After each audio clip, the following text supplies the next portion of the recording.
On peut ignorer les choses et croire les connaître.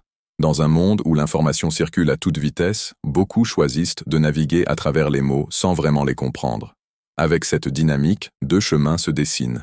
Ignorer délibérément des vérités, ou faire semblant de les connaître. Cette seconde voie est un gouffre dont il est difficile de sortir.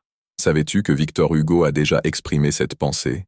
L'ignorance la plus sourde est celle teintée de certitudes fausses. Quand on s'autorise à croire qu'on sait, on se prive de l'essence même de la connaissance.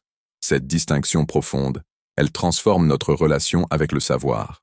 En effet, l'ignorance éclairée nous fait agir comme des experts, alors qu'en réalité, nous restons dans la brume. Les conséquences sont désastreuses.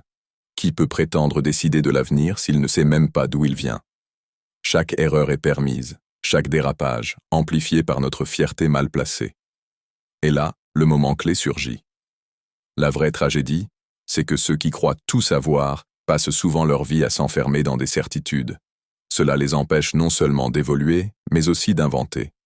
Regarde notre société aujourd'hui. On lutte contre la désinformation, mais qui prend le temps de se remettre en question? Ne pas le faire, c'est se condamner à répéter les erreurs des précédentes générations. Alors, rappelons-nous. La vraie sagesse réside dans l'humilité de la connaissance. Savoir qu'on ne sait pas, c'est la première étape vers la vérité. Briser le cycle de l'ignorance, c'est un premier pas vers une compréhension enrichissante et profonde de ce qui nous entoure.